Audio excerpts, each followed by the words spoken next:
Salam semuanya, semoga sehat selalu. Perkenalkan, nama saya Wuri Handayani. Saya dosen di Departemen Akuntansi Fakultas Ekonomika dan Bisnis Universitas Gadjah Mada. Dalam video kali ini, saya akan mendiskusikan mengenai penentuan biaya berbasis aktivitas atau activity based costing dan manajemen. Tujuan pembelajaran dari topik ini adalah bahwa setelah mempelajari topik ini, mahasiswa akan mampu menjelaskan kenapa penentuan biaya secara tradisional itu memunculkan distorsi biaya. Dan yang kedua, mahasiswa mampu menjelaskan mengenai metode activity based costing. Dan yang ketiga adalah mampu menjelaskan bagaimana manajemen berbasis aktivitas dapat digunakan untuk mengurangi biaya.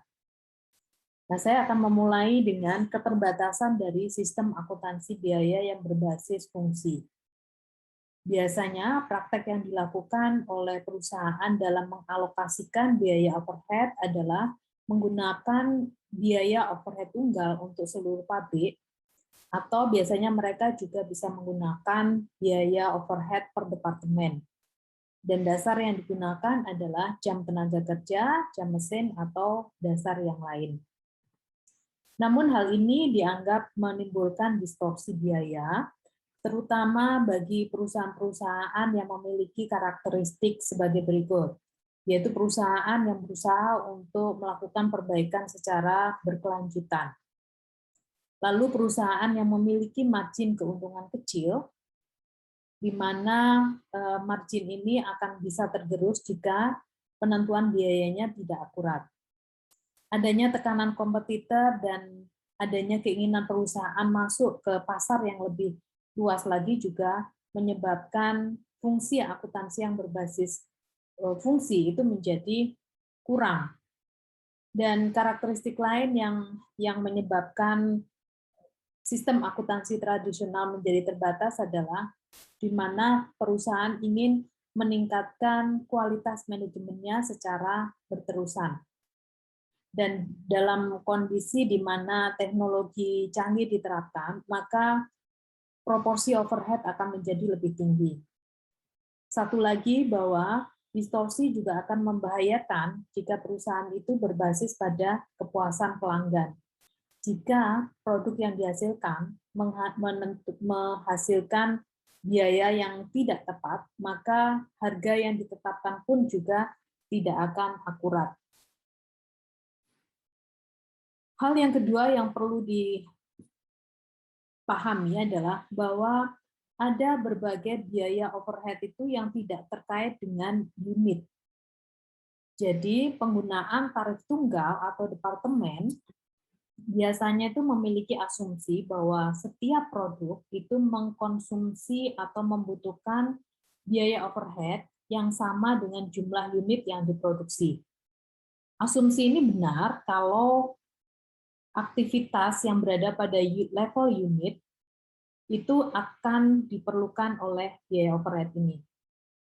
Namun faktanya bahwa ada banyak beragam aktivitas itu yang tidak bisa dikatakan sebagai kategori unit, karena kenaikan atau penurunan overhead ini tidak selalu sejalan dengan kenaikan jumlah produksi. Contoh misalnya kalau perbaikan mesin. Nah, perbaikan mesin ini tidak sejalan dengan jumlah unit yang diproduksi, tapi didasarkan pada reguler maintenance yang sudah ditetapkan oleh perusahaan. Ada beberapa aspek yang perlu dipahami dalam ABC ini, yaitu bahwa ada pemicu aktivitas dan ada tingkat konsumsi setiap aktivitas. Pertama adalah bahwa pemicu aktivitas itu banyak juga yang tidak ada kaitannya dengan unit. Jadi dia lebih banyak pada non-unit, bisa dalam bentuk batch, bisa dalam bentuk product sustaining, atau dalam facility sustaining.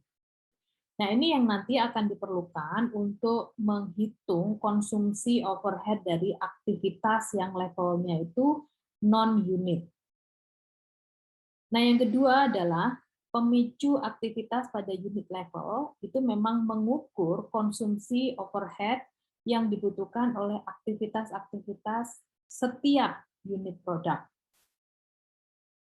Nah, kemudian kalau kita lihat pemicu aktivitas, pada intinya adalah faktor yang mengukur konsumsi aktivitas oleh produk atau objek lainnya, baik di level unit maupun di level non-unit.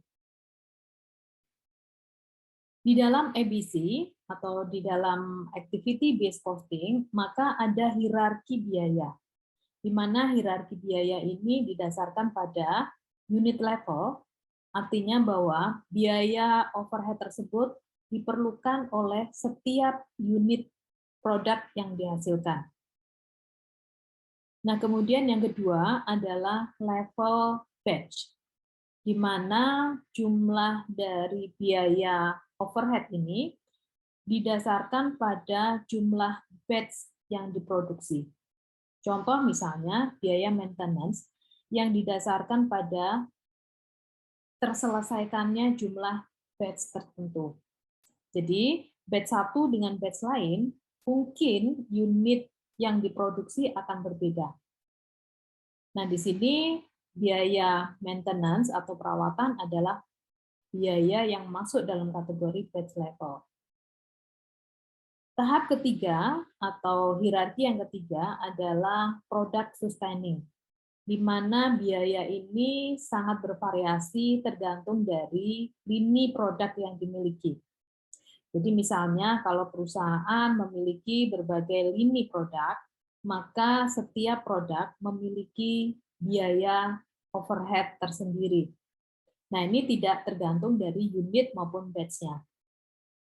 Berikutnya adalah yang terakhir adalah facility sustaining, yaitu biaya overhead yang digunakan dalam seluruh pabrik. Nah, ini adalah biaya fasilitas yang tidak tergantung pada unit, batch maupun produk. Contoh dari facility sustaining cost atau biaya adalah biaya sewa gudang atau biaya sewa pabrik atau biaya asuransi. Nah, ini akan mengcover semua fasilitas yang ada di dalam pabrik tersebut. Distorsi biaya produk yang kita diskusikan itu dapat terjadi karena dua hal, yaitu satu, karena menggunakan pemicu aktivitas pada level unit untuk mengalokasikan biaya overhead yang terjadi pada level yang non-unit. Nah, ini akan menyebabkan distorsi dari harga produk. Yang kedua, jika persentase biaya overhead di level non-unit kecil, maka kemungkinan terjadinya distorsi juga kecil. Namun, jika persentasenya cukup signifikan, maka distorsi yang terjadi juga akan signifikan. Hal lain yang menyebabkan kompleksitas dalam mengalokasikan overhead adalah adanya keragaman produk atau product diversity. Nah, keragaman produk ini menunjukkan bahwa setiap produk akan mengkonsumsi overhead yang berbeda proporsinya. Perbedaan dari produk ini bisa saja terjadi karena ukuran dari produk berbeda, kompleksitas produknya berbeda, waktu setup berbeda, dan ukuran batch yang berbeda antara produk yang satu dengan produk yang lain. Nah, dalam menentukan ABC, maka ada hal penting yang perlu dipahami, bahwa ada rasio konsumsi, di mana rasio konsumsi merupakan proporsi aktivitas yang dikonsumsi oleh produk yang dapat dirumuskan dengan jumlah pemicu aktivitas per produk dibagi dengan jumlah total pemicu biaya. Nah, kita lihat bagaimana menghitung rasio konsumsi. Nah, di sini kita bisa tunjukkan dari contoh bahwa ada beberapa aktivitas overhead yang memerlukan biaya overhead, mulai dari setup, perpindahan barang, mesin, dan juga perakitan. Di sini ada dua model produk yang diproduksi oleh perusahaan, yaitu deluxe dan regular. Nah, masing-masing mengkonsumsi untuk setting equipment, misalnya produk deluxe itu memerlukan 0,75 persentasenya, sedangkan yang regular memerlukan 0,25. Nah, demikian seterusnya. Jadi ini menunjukkan berapa konsumsi dari produk tersebut untuk setiap produk yang dihasilkan.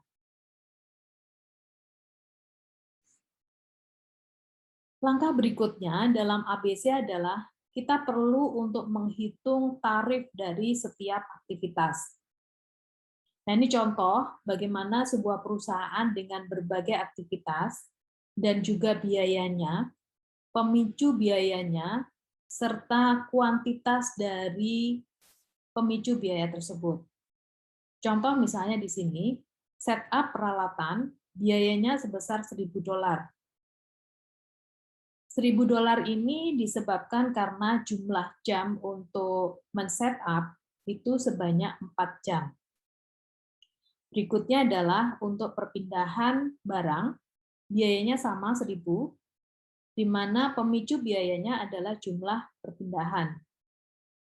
Dalam hal ini 10 kali pemindahan itu membutuhkan biaya sebesar 1.000. Nah, demikian seterusnya. Dari informasi yang ada ini, maka kita bisa membagi atau menentukan tarif dari setiap aktivitas. Pertama, misalnya setup mesin, biayanya adalah 1.000 dibagi dengan berapa kali setup, yaitu 4 jam untuk setup, sehingga biaya untuk setup ini sebesar 250 per jam setup. Kedua, untuk pemindahan material. Biayanya 1.000 dan di sana terdapat 10 kali pemindahan. Nah, dengan demikian setiap kali pemindahan biaya yang diperlukan adalah 100. Demikian seterusnya. Nah, penghitungan tarif ini akan sangat penting untuk mengalokasikan berapa biaya overhead yang harus diberikan kepada setiap produk. Kelanjutannya adalah bagaimana menentukan biaya per unit dengan ABC. Ini masih menggunakan contoh yang sama, di mana perusahaan ini memproduksi 2 produk, yaitu deluxe dan reguler. Jumlah unit yang diproduksi 10 dan 100, di mana ada biaya utama, yaitu biaya bahan baku langsung dan tenaga kerja sebesar masing-masing 800 dan 8.000. Lalu di sana juga ada informasi mengenai waktu setup yang diperlukan untuk setiap model, jumlah perpindahan, jumlah mesin, dan juga tenaga kerja langsung yang diperlukan. Nah, di sini kita diminta untuk menentukan berapa biaya produk per unit dengan menggunakan ABC.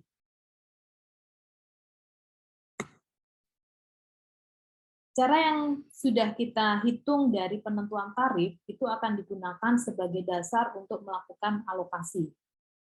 Pertama, tentu saja untuk biaya utama yang terdiri dari bahan baku dan tenaga kerja langsung sudah ada, jadi kita masukkan. Lalu yang penting adalah mengalokasikan biaya overhead. Dalam kasus ini, mesin deluxe itu memerlukan 3 jam setup. Sedangkan biaya per setupnya 250. Sehingga dari 1.000 biaya setup, maka yang dialokasikan untuk produk deluxe adalah 750. Dan sisanya untuk produk reguler. Berikutnya untuk biaya pemindahan material. Tadi sudah kita hitung per pemindahan adalah 100, untuk produk deluxe 6 kali perpindahan, sehingga biayanya 600, dan sisanya reguler 400. Demikian seterusnya untuk mesin dan juga perakitan. Dari sini kita bisa mendapatkan berapa total biaya manufaktur yang terdiri dari biaya prima, dan juga alokasi overhead. Dari total biaya manufaktur ini, maka dibagi dengan unit yang diproduksi, maka akan didapatkan berapa biaya per unit untuk setiap produk.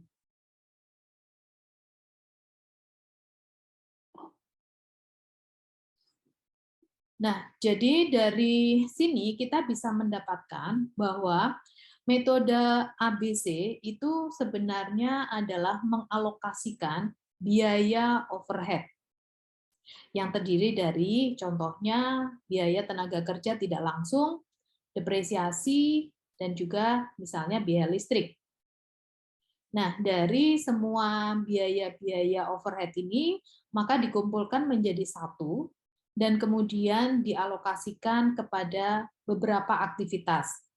Contoh di sini aktivitasnya adalah untuk setup, untuk pemindahan, untuk rekayasa perubahan. Nah, dari sini kita bisa mengidentifikasi sebenarnya pemicu biaya dari aktivitas itu apa. Nah, pemicu biaya dalam hal ini adalah cost object atau objek biaya yang bisa berupa produk, konsumen, wilayah, maupun departemen.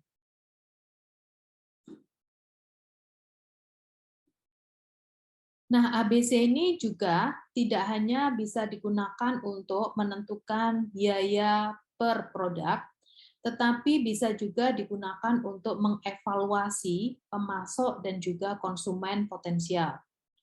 Jadi ABC ini dapat diperluas aplikasinya untuk mengevaluasi mana pemasok yang memerlukan biaya yang paling efisien, atau kita sebut sebagai area hulu atau upstream. Nah, ABC juga bisa digunakan untuk mengevaluasi mana saja konsumen yang potensial, atau kita menuju ke area hilir atau downstream, di mana setiap konsumen itu memiliki kebutuhan untuk pelayanan yang berbeda antara satu kelompok dan kelompok yang lain. Pertama, analisis profitabilitas dari konsumen.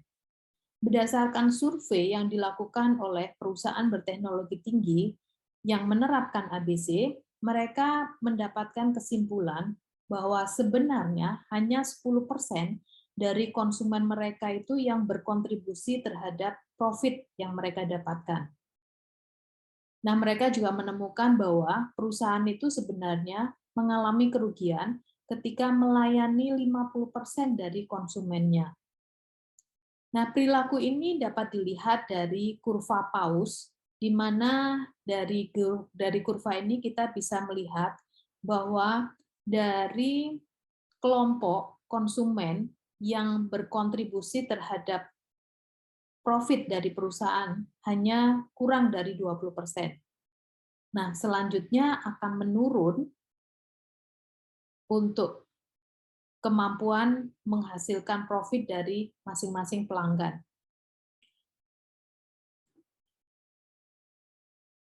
Nah, ABC yang diterapkan untuk menganalisis pelanggan ini sebenarnya akan bisa dilakukan untuk membuat keputusan mengenai harga jual, kemudian bauran konsumennya, dan terutama meningkatkan profitabilitas dari perusahaan. Nah, mengingat bahwa konsumen itu sangat beragam, maka pemicu biaya dari analisis pelanggan ini juga akan beragam, sehingga perlu dianalisis agar bisa ditelusuri secara akurat. Nah, dalam melakukan analisis pelanggan ini, mengalokasikan biaya konsumen itu sebenarnya sama seperti mengalokasikan biaya ke produk. Nah, aktivitas yang berkaitan dengan pelanggan kan dapat berupa jumlah pesanan, jumlah pengiriman, dan lain-lain. Nah, jumlah biaya yang dikonsumsi oleh setiap aktivitas ini perlu diidentifikasi, lalu kemudian dibebankan kepada masing-masing konsumen. Nah, ini adalah contoh bagaimana melakukan analisis pelanggan. Jadi perusahaan ini memiliki dua kelompok pelanggan, yaitu kelompok pelanggan yang besar dan kelompok pelanggan yang kecil. di mana jumlah unit yang dibeli dari masing-masing pelanggan sama sebesar 500.000 unit, namun jumlah pesanan dari dua kelompok ini berbeda, di mana kelompok pelanggan besar itu hanya 2 kali melakukan pemesanan, sedangkan kelompok pelanggan yang kecil itu sampai 200 kali. Nah, data berikutnya mengenai jumlah pelayanan, jumlah biaya manufaktur, dan biaya pemesanan yang lain ada di dalam data. Nah, kita diminta untuk mengalokasikan biaya kepada konsumen dengan menggunakan pendekatan ABC ini. Hal pertama yang dilakukan adalah menentukan tarif. Nah, tarif yang relevan yang perlu dialokasikan adalah jumlah pesanan dan jumlah pelayanan. Tadi biayanya dari masing-masing sudah didapatkan bahwa untuk biaya pelayanan sebesar 220.000 dibagi dengan jumlah pelayanan yang dilakukan, yaitu 220. Akhirnya sekali pelayanan biayanya adalah 1.000. Kemudian yang kedua, yaitu biaya untuk penetapan order atau biaya pemesanan. Dari total semua biaya 404.000 dibagi dengan jumlah order atau pesanan dari keduanya, sehingga didapatkan rata-rata untuk biaya ini sebesar 2.000. Nah, dengan menggunakan cara yang sama, maka kita bisa mengalokasikan biaya yang terjadi kepada konsumen. Yaitu yang pertama adalah biaya pemesanan untuk konsumen besar, itu hanya 4.000, sedangkan biaya pemesanan untuk konsumen kecil mencapai 400.000. Nah, berikutnya pelayanan oleh tenaga penjual untuk konsumen besar hanya mengabsorpsi 10.000 saja, sedangkan pelanggan kecil itu 210.000. Nah, dari dua data ini kita bisa melihat bahwa melayani konsumen besar itu biayanya lebih sedikit dibandingkan dengan melayani konsumen kecil dengan jumlah order yang sama atau penjualan yang sama. Artinya, bagi perusahaan akan lebih menguntungkan untuk melayani konsumen besar dibandingkan dengan konsumen kecil. Nah, ini adalah hasil analisis pelanggan dengan pendekatan ABC. Nah, berikutnya adalah menggunakan analisis ABC untuk melakukan analisis terhadap pemasok. Prosedurnya sama dengan analisis pelanggan menggunakan ABC. Jadi ini adalah contoh dari aplikasi ABC dalam menganalisis pemasok. Di sini perusahaan itu memerlukan dua komponen, yaitu A1 dan A2. Nah, kemudian ada beberapa informasi bahwa ada dua aktivitas yang terkait dengan pembelian komponen ini, yaitu yang pertama adalah perbaikan produk dan juga pengiriman produk. Perbaikan produk itu akan terjadi kalau ada komponen yang rusak. Nah, sedangkan biaya pengiriman terjadi karena pemasok dalam hal ini terlambat untuk mengirimkan komponen yang diperlukan, sehingga ada ekstra biaya yang harus dikeluarkan. Nah, di sini ada dua aktivitas, yaitu aktivitas perbaikan dan aktivitas pengiriman dengan biaya masing-masing 800.000 dan 200.000. Berikutnya di sini juga ada data pemasok, yaitu dua, yaitu pemasok mureh dan pemasok pelata. Masing-masing menawarkan dua komponen, yaitu A1 dan B2. Dengan harga beli, unit yang dibeli, jumlah yang dikembalikan karena rusak, dan ada keterlambatan pengiriman. Informasinya ada di slide seperti ini. Langkah pertama dalam menerapkan ABC adalah menentukan tarif dari setiap aktivitas. Nah, tadi ada 2 aktivitas, yaitu aktivitas perbaikan, di mana jumlah biayanya 800.000, dan dari perbaikan yang diperlukan, maka kita bisa melihat total dari perbaikan sebanyak 2.000 unit, yaitu 1.600 dari Murray ditambah dengan 380, dan dari Plata 10 ditambah dengan 10. Totalnya sebanyak 2.000 unit. Jadi di sini kita mendapatkan tarif untuk perbaikan adalah 400 setiap unit yang gagal. Nah, berikutnya adalah menghitung untuk biaya pengiriman. Nah, di mana biaya pengiriman sebanyak 200.000 dan keterlambatan pengiriman hanya ada pada Murray, yaitu 60 dan 40, sehingga kita bisa mendapatkan tarif untuk pengiriman yang terlambat adalah sebesar 2.000. Di sini kita masukkan sama seperti tadi, pembelian dari masing-masing supplier atau pemasok dan unit yang dibeli, kita masukkan, lalu mengalokasikan biaya perbaikannya berdasarkan komposisi dari unit yang rusak di masing-masing pemasok. Di sini kita dapatkan bahwa Murray proporsinya 640.000 dan di 152.000. Sedangkan di Plata ada 4.000 dan 4.000. Berikutnya juga untuk biaya ekspedisi produknya. Juga dialokasikan. Ini hanya pada Murray karena di Plata tidak ada keterlambatan. Nah, dari sini kita bisa mendapatkan berapa total cost untuk masing-masing supplier atau pemasok. Dan kemudian kita bagi dengan berapa jumlah unit yang kita beli dari masing-masing pemasok.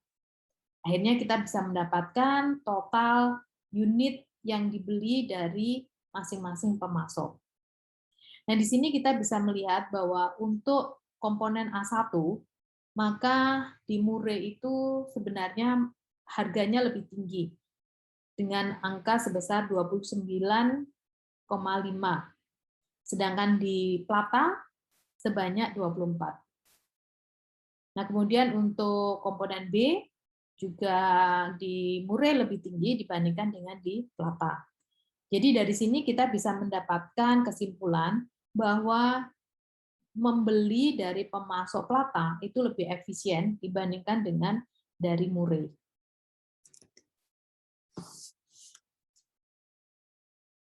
Nah, pemahaman mengenai ABC tadi itu bisa digunakan selanjutnya untuk menganalisis nilai dari proses atau proses value analysis. Nah, analisis nilai dari proses ini merupakan hal yang penting dalam manajemen berbasis aktivitas. Manajemen berbasis aktivitas adalah sistem yang terintegrasi untuk mengevaluasi setiap aktivitas apakah memiliki nilai tambah atau tidak memiliki nilai tambah. Tujuan akhirnya adalah untuk mengurangi biaya dan meningkatkan kinerja secara keseluruhan.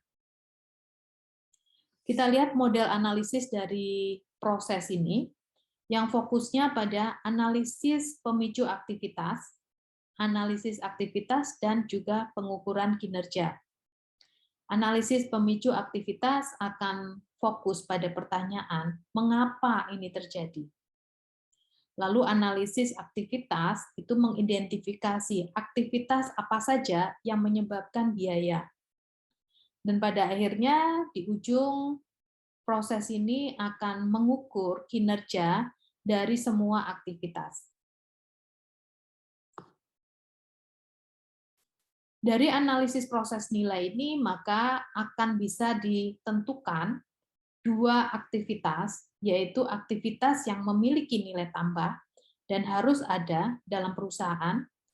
Yang kedua adalah aktivitas yang sebenarnya tidak perlu ada di dalam perusahaan, sehingga perlu dilakukan tindakan lebih lanjut terhadap aktivitas yang seharusnya tidak ada ini. Nah, dalam kaitannya dengan biaya yang tidak memiliki nilai aktivitas, maka perusahaan dapat melakukan pengurangan biaya dengan melakukan, pertama, mengeliminasi aktivitas yang tidak memiliki nilai tambah, seharusnya sudah dihapuskan. Nah, yang kedua adalah dengan melakukan pemilihan aktivitas. Mana saja aktivitas-aktivitas yang dapat meningkatkan keunggulan strategis. Yang ketiga, pengurangan aktivitas, yaitu mengurangi sumber daya yang digunakan untuk setiap aktivitas. Dan yang terakhir adalah berbagi aktivitas dalam rangka untuk mendapatkan economic of scale atau skala produksi yang lebih besar, sehingga perusahaan bisa lebih efisien. Nah, demikian penjelasan mengenai biaya berbasis aktivitas. Semoga dapat dipahami dan semoga dapat bermanfaat bagi kita semua. Terima kasih.